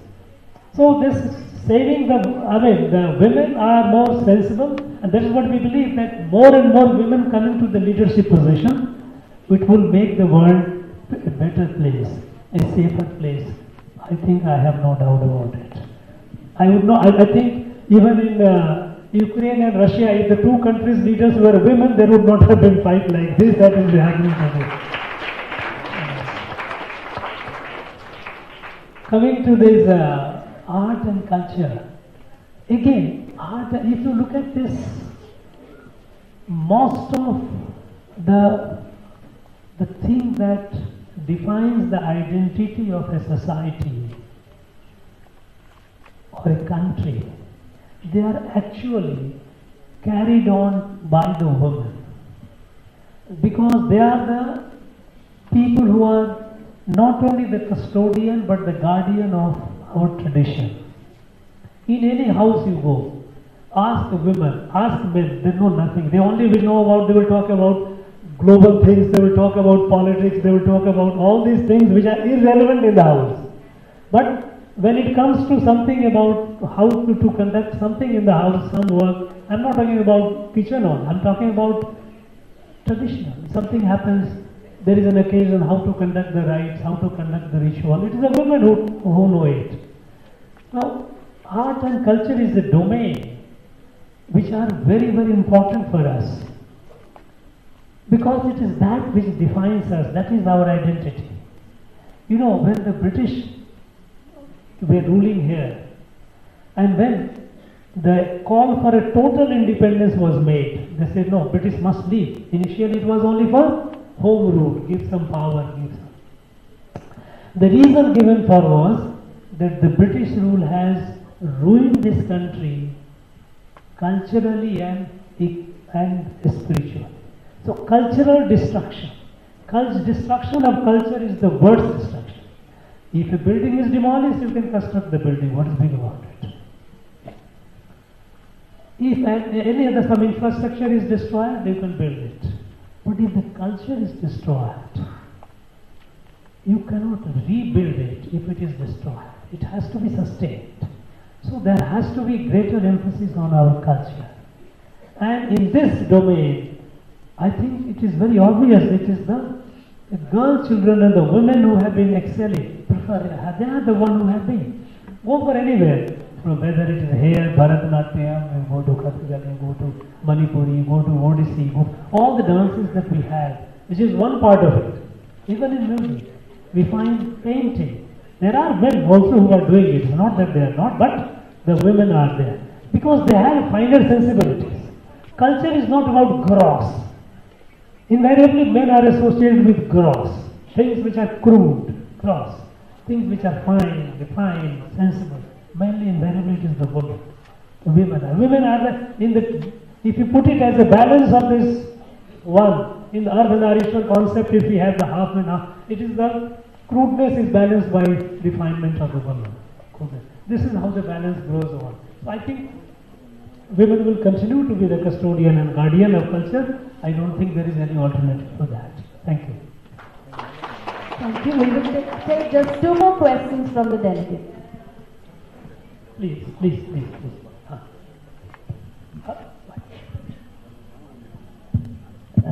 Good afternoon, sir. Nice hearing you. And I just want to have a question from you. The Tamil Nadu is the most entrepreneurial state of India. So I just want to say, sir, what advice you want to give the entrepreneurs on the more development of Tamil Nadu or India, and also what are the disadvantages or the say you want to tell us on this? Very good question. Entrepreneurship. No, we have Tamil Nadu. We have very good infrastructure, come to terms of roads, rail, air, seaports, digital. We are very good. Human materials, we have human resource, is excellent. Now, to be an entrepreneur, Tamil Nadu is definitely a highly entrepreneurial state, but there are states which are also doing entrepreneurial. They are also doing, some of them are doing better. Our effort should be that how to make our state more entrepreneurial. For any entrepreneurship, for any person to be an entrepreneur, you need basically 3 things. One is, first, your desire, your will. You want to do something. Second is know-how. How do you do it? The craft. How do you do it? A skill to do it. And the third is capital, initial capital that you need. You need some money for starting it. Now, there has to be thrust on all the 3. Today, the capital part is definitely much better than what it was before. We have several schemes of the government, central government, the state government, that gives and promising a potential entrepreneur access to capital. Many times they are not even aware of it. So that awareness has to be there, that yes, if you want to start a business, you want to do something, you need some money. Let us say you need 10 lakhs rupees money, you need 5 lakhs rupees money, you can get. They are the sources from where you can get it. So knowledge of the source from where capital is available. Capital is available, but access to capital. How do you get the capital? A skill, how to do it, that part of it, again, it has to be either some information you get from nowadays with the internet, you have a lot of information available, but that may not be full, may not be complete. That know-how, how do we do it? This, I think, if the enterprise is of a nature which is more complex, then I think it's better to learn from someone who can guide. So guidance about how to do it. Today, in Niti Aayog, you'll be knowing it. Niti Aayog has cells where you contact them and tell them that, look, I want to do such and such business or such and such enterprise, I want to do it, for advice. They come up and come back to you and they will tell you, yes, this is the way you go about it. So guidance about the know-how, how to do it. The first and the important element, most important, is the will, desire to do. That desire you have to inspire.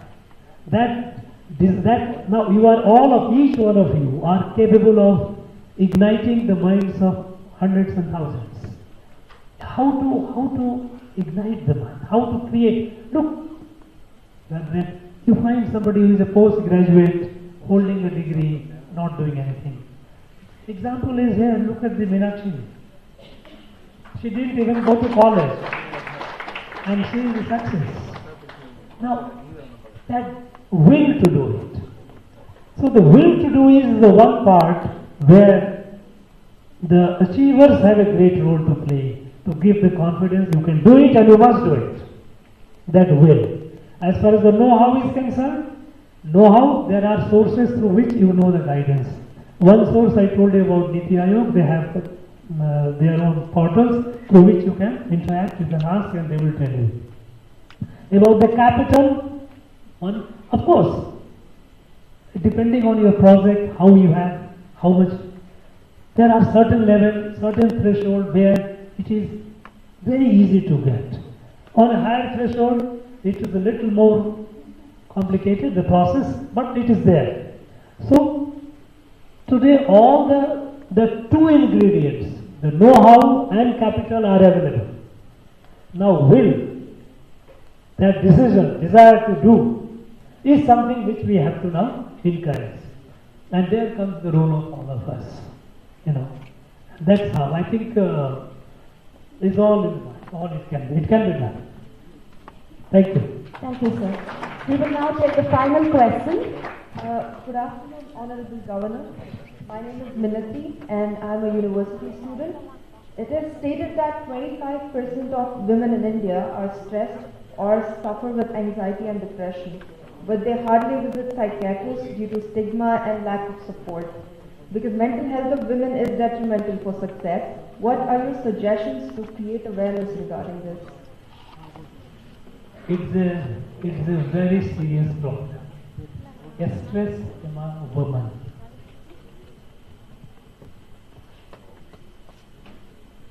She said about 25% of women.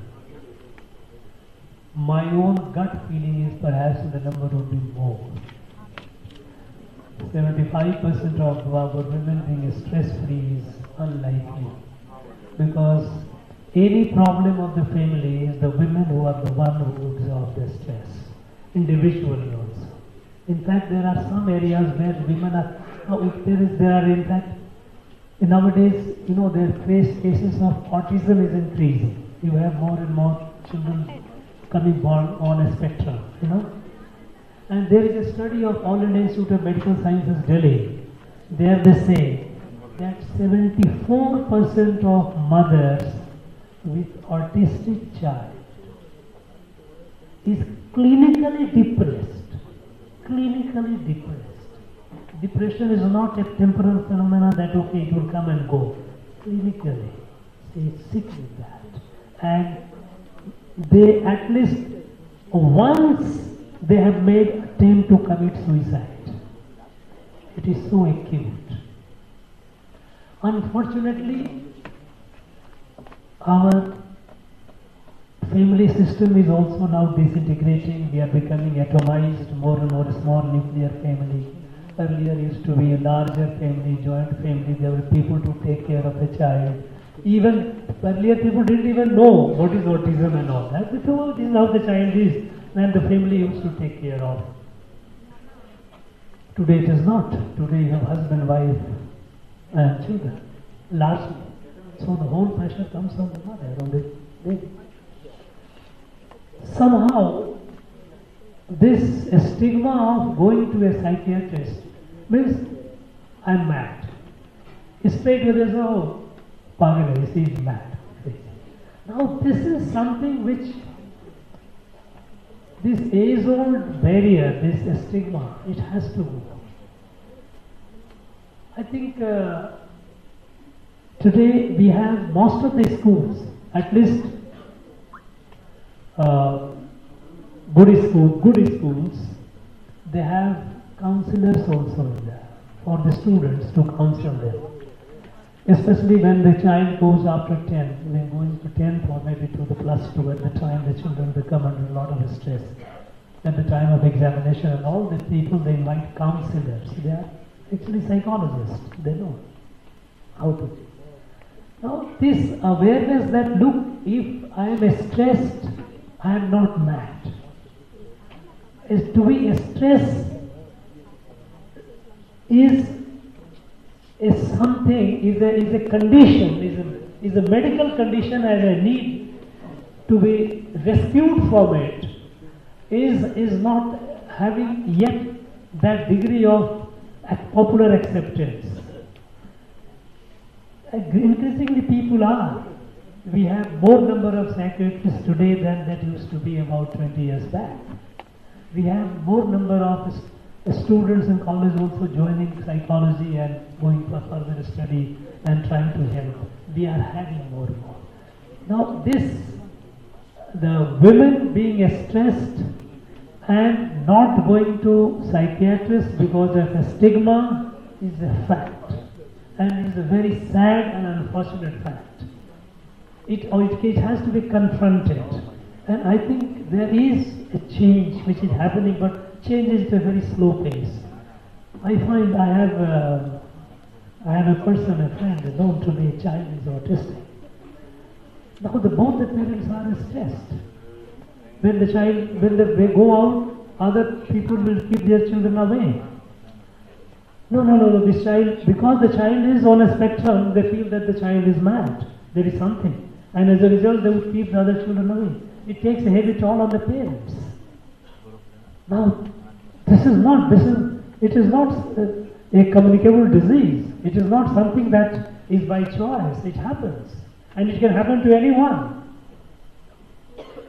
Now, this evolution of the society to the level where we accept it, that yes, this is a medical condition and it needs a medical intervention. Medical intervention not necessarily be all the time medicine, but also counseling. And it can be a combination of the both.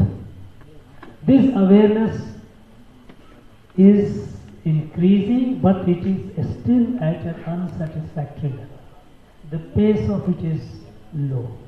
I think this also, like other campaigns which we have launched and succeeded, like cleanliness, toilets, I think there should be a campaign also against this.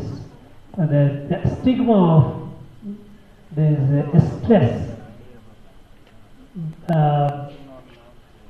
being looked upon as if it is a madness or it is something which is to be avoided, not to be talked about. Going to a psychiatrist certainly is not. If I have a pain in any part, I go to the doctor. If I have any, why should I go? But I tell you, going to a psychiatrist is not only women, even the men are reluctant to even accept it. Going to a psychiatrist is not yet accepted as something normal, that yes, it can happen to anyone. It's true that women are far more stressed because of the entire work and family environment. It is also applicable to men. They also would not like to go. They like to keep themselves.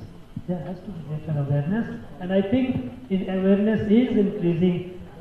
Some of you, I'm sure there are a number of psychologists here sitting here doing a lot of good work. We need to add many more. Thank you. It has to be. We are the work in progress. Thank you, Your Excellency, for so patiently answering all the questions raised today. I'm sure that with your inspiring words, you have instilled in the women here the confidence to forge ahead. Now we will hear from a few of the delegates. This is a time for you to quickly share your experience about the interaction today. So if you'd like to share your experience, please come up to the dais. Please come up to the dais.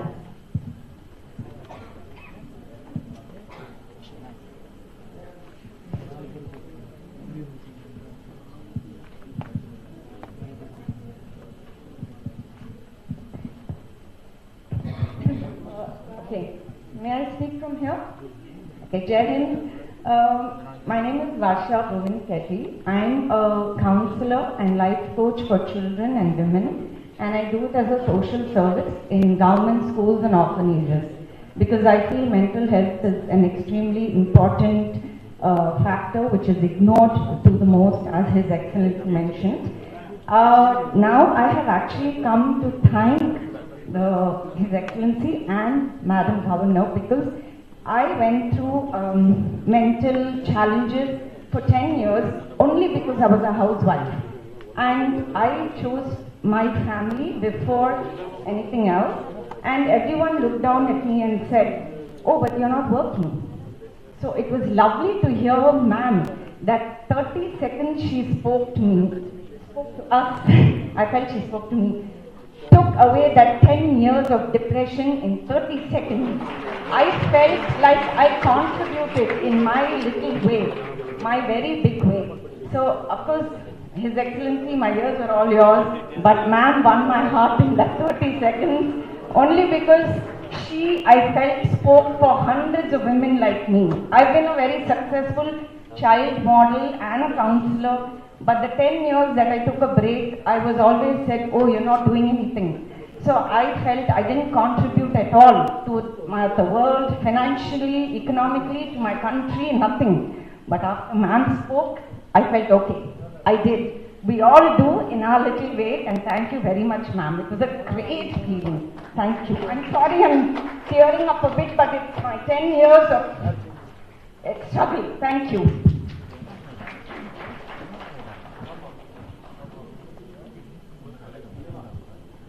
Hello everyone. Good noon, ma'am, sir. I'm Puthiya from Kids Splendor. First of all, I thank you all for giving me this opportunity to be in this wonderful event. It was great being here. Your Excellency, your words have instilled a great sense of courage and inspiration amongst us as aspiring entrepreneurs of future. And I also thank our People's Governor to take his effort and time under this series called Think to Dash to address people from various backgrounds in Tamil Nadu, who has done a great job. And today it has given a lot of recognition and encouragement to all the women out here who are doing a great job to thrive as an individual and also a contributor to the country's economy and growth. I also thank all the crew members in their effort in arranging such a successful and impactful event, which has made all of these memorable. Thank you all again.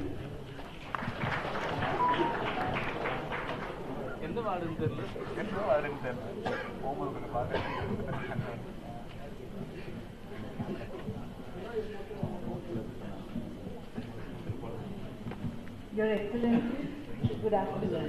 Madam Governor, good afternoon. Divya, good afternoon. And I am representing the Women Entrepreneur Development Organization. We are a group of women entrepreneurs born for women, by the woman, for the woman, and for the development of women. I also run an organization called Ace Innovation. We run the World Storytelling Championship. We are a Singapore headquartered company, but we operate out of Chennai, India. We are into 137 countries, and we take stories and storytellers to all these countries world over. Right today, as I stand here, I read somewhere that there are two very strong powers in this world. It was of the sword and of the pen. Now both these, there was great competition and rivalry between both. But there was this, nobody realized there was this much stronger power in the world, that of the woman. Excellency, you brought that out today.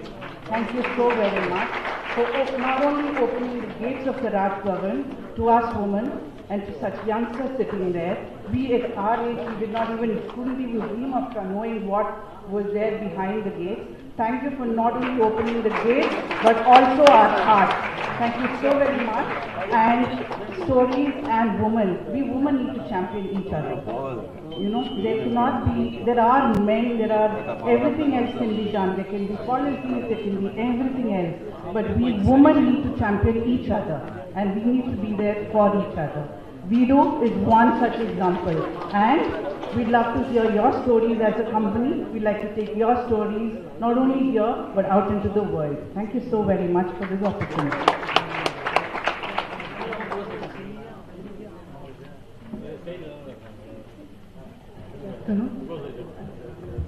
I'm actually very privileged to hear your phenomenal speech, Your Excellency. I'm Bharti. I'm a chartered accountant. I currently work as a top finance professional in one of the corporates. In fact, they hired me recently to represent more women in the corporate. Surprisingly, we are just an organization with 5% women force. And when I joined the organization, I see there were no women colleagues for me to even support the idea. Today, as I heard your profound speech, the illustrations what you gave, especially when you spoke about that, the important things happened in statistics in terms of women participation studies, and you gave a very interesting idea that even entrepreneurship, the gender ratio has to be reversed. I think that's very ambitious. Being in the government sector, still able to give that vision to the entrepreneurs is a great thing. And I would like to take few extra moments to reiterate some of the messages you gave to us so that I also take back that and can apply to my corporate office. You spoke about inspiration and being icons. Actually, that is a very, very most important thing, because being present here means we are already achievers, but I see lot of women need lot of mentorship to come to our state, and that is really missing. And I definitely carry that message, how we can introduce a mentor-mentee relationship even in a corporate office and implementing these ideas in a very focused manner. Because it's very easy to, not easy, it is very difficult to come here, but it's equally important for us to give back the things to the society again. I once again thank you for this wonderful event and your inspirational speech. Thank you.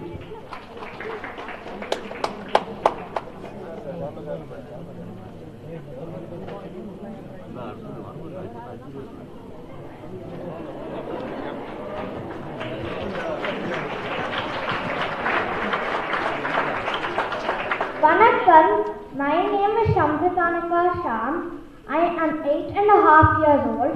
Today I am going to talk about what I understood. Right now I have understood how important women are for our country and for us. And I hope in the future that we all will live in peace. Thank you, Your Excellency, for this chance. It was my pleasure to meet you.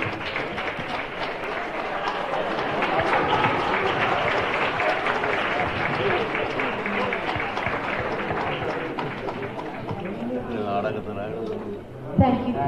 Thank you, delegates. Apologies, we are running short of time, so we won't be able to hear more responses. We are now coming to a close of the event. I now request Ms. Divya Swapnaraj, Chairperson of the Women's League Foundation, to deliver the vote of thanks.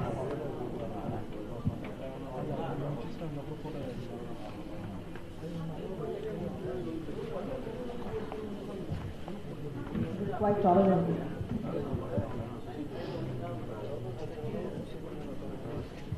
Okay.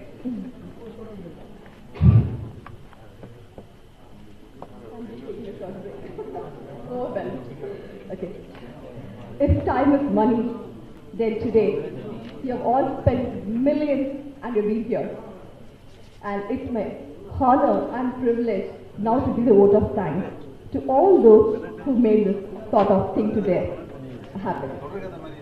My words are not enough to express the gratitude to His Excellency Sri R. N. Ravi, the Honorable Governor of Tamil Nadu, for creating this amazing series called Think Today, and trying to interact and inspire people from various walks of life with valuable inputs and insights.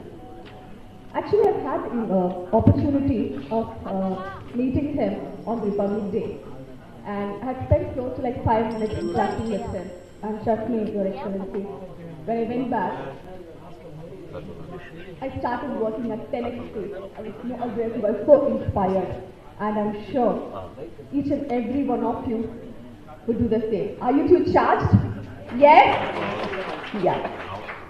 And then, we all know who the people president is. Who's that? Who's the people president? I need it loud. Yes, but let me tell you, I've never seen any governor who has been providing such an opportunity, would like to go and meet the common man. And I'm so delighted. I'm saying like you are the people's governor. I would also like to thank the officials of the Raj Bhavan, the Lok Bhavan, for the tremendous support extended. The constant guidance and support has helped us shape the thing today ahead. I would also like to point out the few women here. First of all, Your Excellency, we have, when we spoke about like the session happening here, we had almost 550 plus respondents who are like requested to be a part of it, but then we had to restrict it to 220 plus because of the space limit, and then so we carefully chose respondents from different categories. So we have like 90 entrepreneurs, and then almost 60 corporates and self-employed, 40 students. We have specially abled and also sports people, and NGOs and doctors. And I would like to highlight in case sports, there were like, I would like to talk about a few sports persons here. We have Aarti Arun, and then I realized Aarti can please stand up again, she's a national player. And then we have another Aarti who's a national triathlete, and we have one more Aarti as well who's also a triathlete. And I realized there are 4 artists here. I was just wondering who is specially able, and again Special Olympics. And apart from that, there are a couple of them who have travelled. We have Jai Sheila.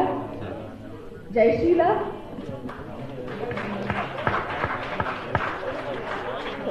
have Jai Sheila, Princey, and we have Princey and Shalma who have actually travelled here. Raga Sheila, who actually who have been representing in the Special Olympics this year. They have been shortlisted. So they have travelled here to have get inspired from you. Thanks for coming down all the way and being here. Thank you. And then to all the again 220 plus women here.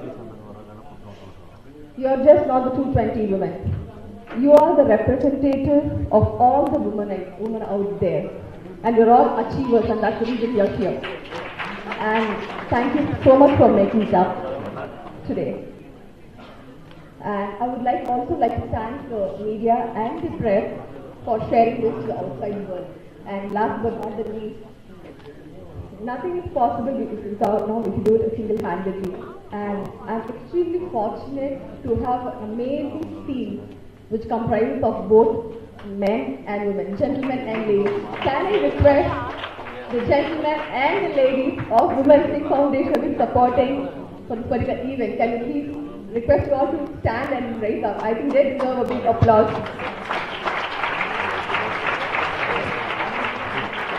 Thank you so much. And as I said, people will forget what you said. People will forget what you did. But people never forget how you made them feel. And today, Your Excellency, you made us feel so important. And we'll never forget this until lifetime. Jai Hind. Thank you, Ms. Divya. Before we close, may I request all of you to stand up for the national anthem.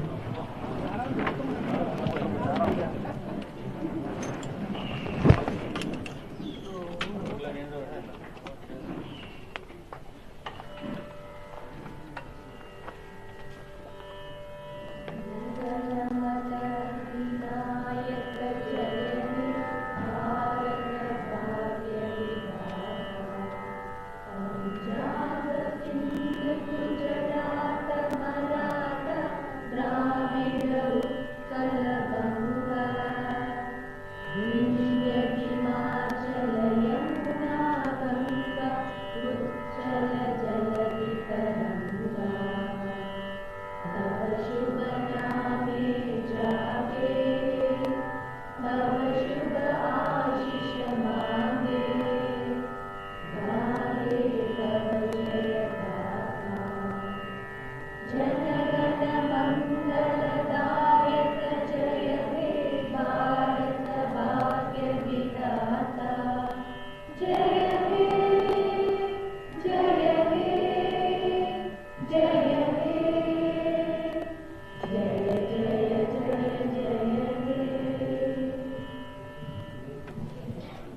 Thank you everyone. Wish you all a very, very happy Women's Day in advance. More power to you amazing women. And like His Excellency said, please inspire and keep women. As you make your way out, I request you to please assemble at the lawn for a quick group photograph and thereafter your marriage.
Now, what